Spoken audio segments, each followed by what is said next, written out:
जी है चंद सांसें या नबी तशरीफ ले आओ कि रस्ता तक रही है आपका बीमार की चौखट।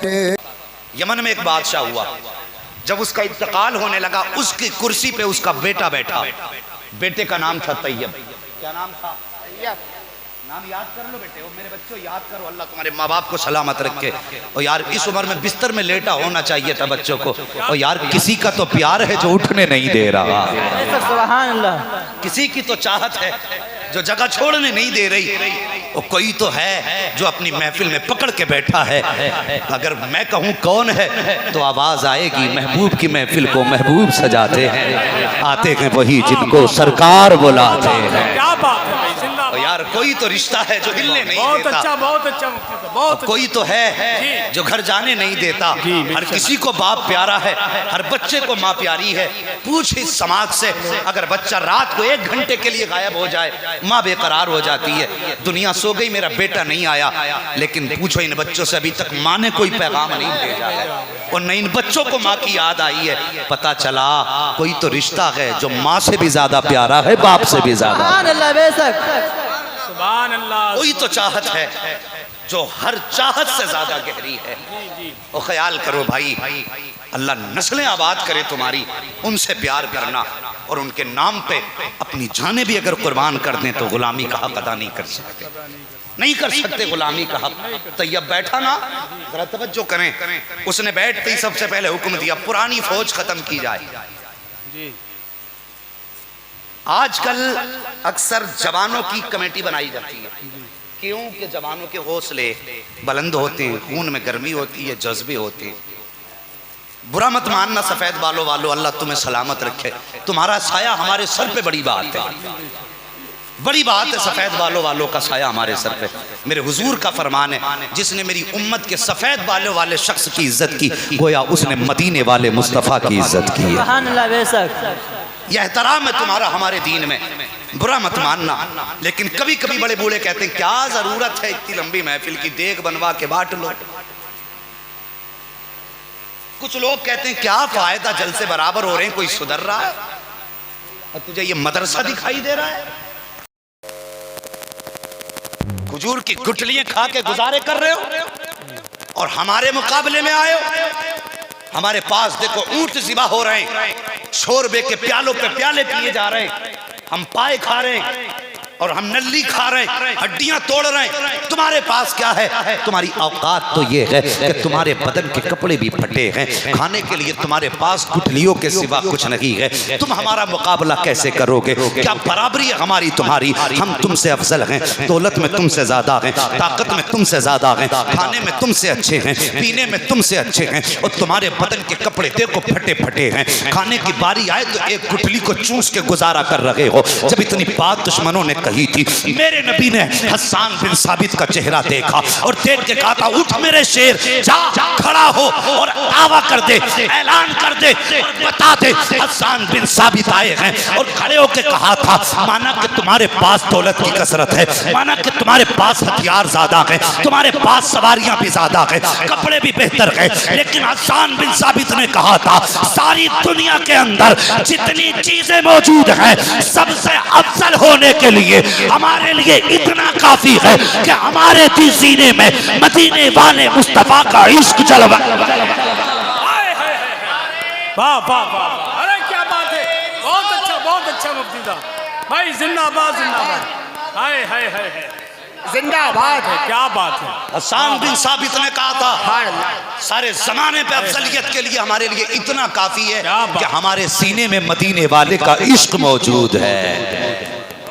कल को ये मत कहना कितना सीख के आया, कितना सिखा के आया जी। कहना यार सीखने सिखाने के लिए ये मदरसा है, इमाम साहब का हुजरा, जब चाहेंगे मसला पूछ लेंगे।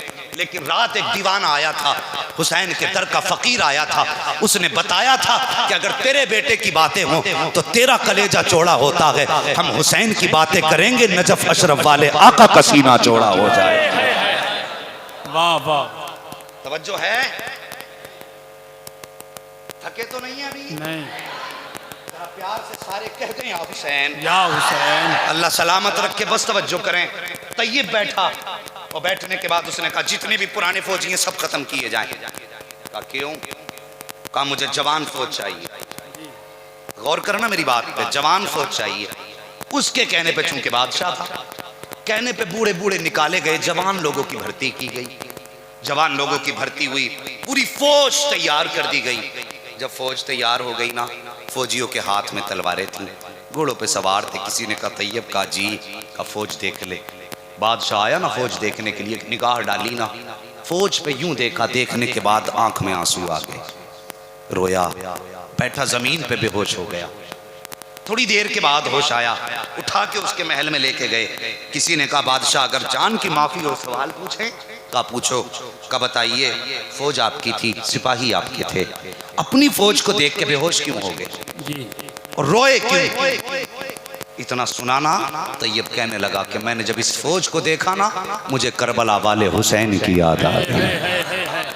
अल्लाह अल्लाह अल्लाह। मुझे करबला वाले हुसैन की याद आई। तैयब की आवाज़ का मेरे दिल में ख्याल आया, आज ये फौज मिली है, काश कल ये मेरे पास फौज होती जब दो नहरों के बीच में हुसैन का असगर प्यासा था। अल्लाह अल्लाह अल्लाह। काश उस वक्त ये तलवारें होती जब सकीना पानी के लिए अब्बास की चौखट पे आई थी। उस वक्त ये फौज होती है कि सिपाही कटा देता हुसैन के कदमों पे, लेकिन हुसैन के ऊपर आंच नहीं आने देता। सुभान अल्लाह। इस ख्याल ने रुला दिया। आज ये फौज मिली है तो इसका करना भी क्या है? कहने लगा इस ख्याल ने रुलाया। अल्लाह अकबर। 4 या 5 साल इसने फिर बाप की गद्दी पे बैठ के हुकूमत की इंतकाल हो गया। 3 दिन के बाद किसी ने ख्वाब में देखा यही तैयब नामी बादशाह जन्नत की बहारों में टहल रहा था। पूछिए इन उलमा से, ओहदा जितना मजबूत होता है सवाल उतना सख्त होता है। जी जी जी जी। ये याद रखें, आपका मनसब जितना अहम होगा हिसाब उतना सख्त होगा। अल्लाह तौफीक दे हमारी कौम के जो गाइडर हैं, रहनुमा हैं, उनको कि वो कौम के साथ इंसाफ करें। और यार ये सारे ओहदे प्रधानी विधायकी बाद में है, मुस्तफ़ा की गुलामी पहले है। सुभान अल्लाह। बेशक सबसे पहले मुस्तफ़ा की गुलामी है। और यार पहले जरूरी है हम गुलाम मुस्तफ़ा बने, बाद में हम पोस्टों को समझेंगे। जरा गौर करना मेरी बात पर। कहा कि बादशाह अभी 3 दिन इंतकाल को हुए हैं और इतनी जल्दी आप जन्नत में? बादशाहों का हिसाब तो इतना सस्ता नहीं होता और ना इतनी जल्दी जन्नत मिल सकती है। कौन सी नेकी काम आई? कहने लगा क्या बताऊं, जब मेरे अपने दफना के वापस पलटे, मनो मिट्टी डाल के वापस आ रहे थे, कब्र के पास कोई नहीं था, का सब तो पलट के आ गए। कहने लगा रात हो गई थी, मेरी कब्र में अंधेरा था।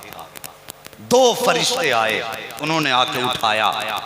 जैसी उन्होंने मुझसे कहा मन रब्बु का, तेरा रब कौन है, अचानक कोई नकाब पहन के मेरी कब्र में आ गया था। सुभान अल्लाह। बेशक मेरी कब्र में नकाब पहन के आया और आने के बाद उसने कहा फरिश्तों ठहरो, सवाल इससे नहीं, जो करना है मुझसे करो। क्या कहने क्या कहने। वाह वाह वाह। कहा जो सवाल करना है मुझसे करो। कहा इतनी बात उसने कही थी, फरिश्तों ने अगली बात न कही, वापस चले गए। जब फरिश्ते वापस गए हैं, वो आने वाला भी वापस जाने लगा। मैंने आगे बढ़ के कलाई पकड़ी, मैंने कहा मेहरबान बता तो सही, तू कौन है, कहाँ का रहने वाला?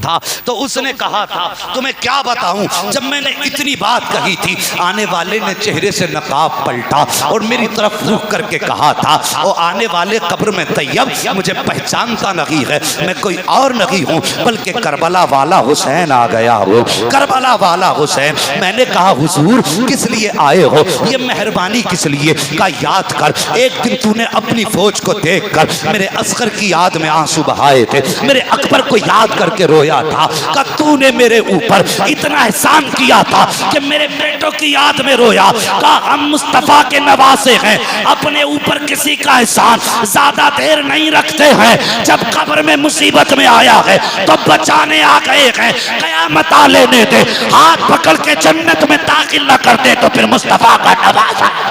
नारे तकबीर, नारे रिसालत, फैजाने शहीद आजम जिंदाबाद, जिक्रे शहीद आजम जिंदाबाद, मसलके आला हज़रत जिंदाबाद। तो यार अल्लाह नस्लें आबाद करें उनकी जिन्होंने हुसैन की महफिल को दिल से सजाया है, जो इस महफिल को सजा के बैठे हैं। अल्लाह करे तुम्हारी पुश्तों तक करबला वालों की खैरात चलती रहे।